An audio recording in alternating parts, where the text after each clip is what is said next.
Thank you very much, Madam Chair. Madam Secretary, thank you for being here. I'm sorry that I missed your call yesterday. I look forward to working closely with you. I say this with seriousness and respect, but your department is out of control.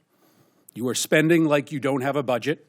You're on the verge of running out of money for the fiscal year.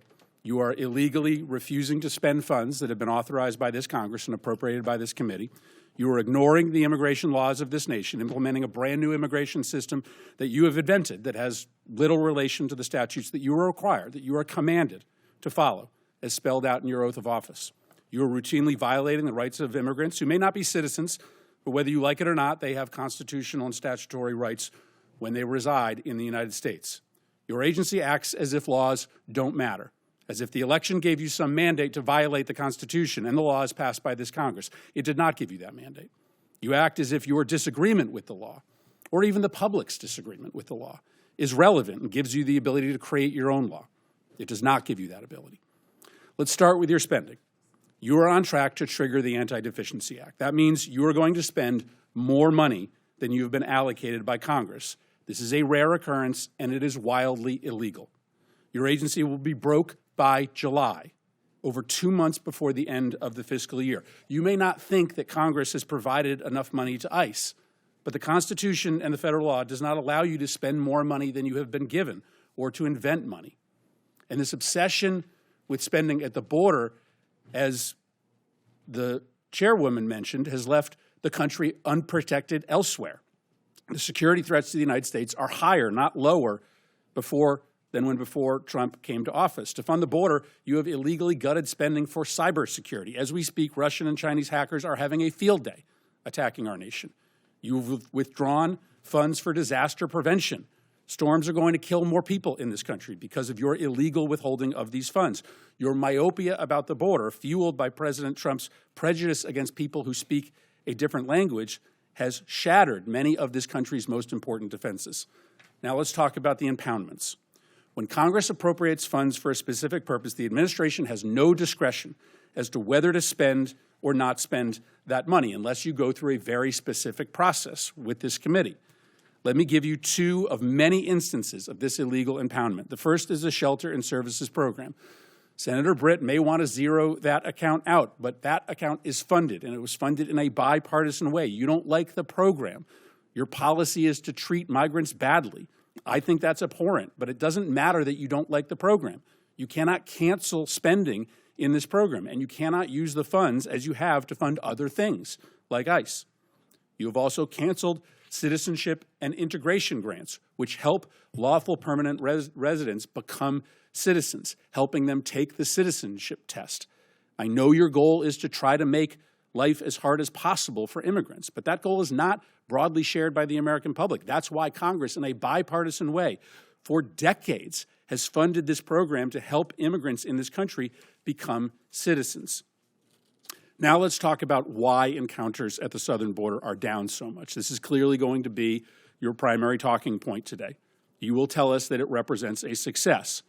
But the primary reason why encounters are down is because you are brazenly violating the law every hour of every day. You are refusing to allow people showing up at the southern border to apply for asylum. I acknowledge that you don't believe that people should be able to apply for asylum, but you don't get to choose that. The White House doesn't get to choose that. The law requires you to process people who are showing up at the border and who claim asylum. Why? Because our asylum law is a bipartisan commitment, an effort to correct for our nation's unconscionable decision to deny entry to Jews to this country who were being hunted and killed by the Nazis. Our nation, Republicans and Democrats, decided, wrote it into law, that we would not repeat that horror ever again, and thus we would allow for people who were fleeing terror and torture to come here, arrive at the border, and make a case for asylum. Finally, let's talk about these disappearances. In an autocratic society, people who the regime does not like are people who are protesting the regime. They are just often picked up off the street, spirited away, sometimes to open-ended detention, sometimes they're never seen again. What you are doing, both the individuals who have legal rights to stay here, like Kilmar Abrego Garcia, or students who are just protesting Trump's policies, is immoral. And to follow the theme, it is illegal. You have no right to deport a student visa holder with no due process simply because they have spoken in a way that offends the president. You can't remove migrants who a court has given humanitarian protection from removal. Now, reports suggest that you are planning to remove immigrants with no due process and send them to prisons in Libya. Libya is in the middle of a civil war. It is subject to a level 4 travel advisory, meaning we tell American citizens never to travel to Libya. We don't have an embassy there because it is not safe for our diplomats. Sending migrants with pending asylum claims into a war zone just because it's cruel is so deeply disturbing. Listen, I understand that my Republican colleagues on this committee don't view the policy the way that I do.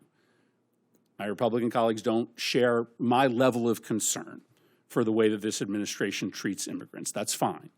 But what I don't understand is why we don't have consensus in the Senate and on this committee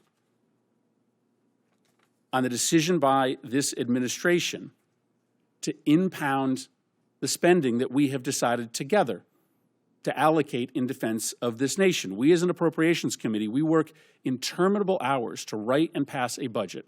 This budget is really hard to write and pass. And so we make ourselves irrelevant when we allow the administration to ignore what we have decided. And then when we look the other way, when the administration rounds up immigrants who are here illegally and have committed no offenses worthy of detainment, we also do potential irreversible damage to the Constitution. These should not be partisan concerns, destroying the power of Congress, eroding individuals' constitutional rights. This should matter to both parties. Madam Secretary, thank you for being here, and I look forward to your testimony.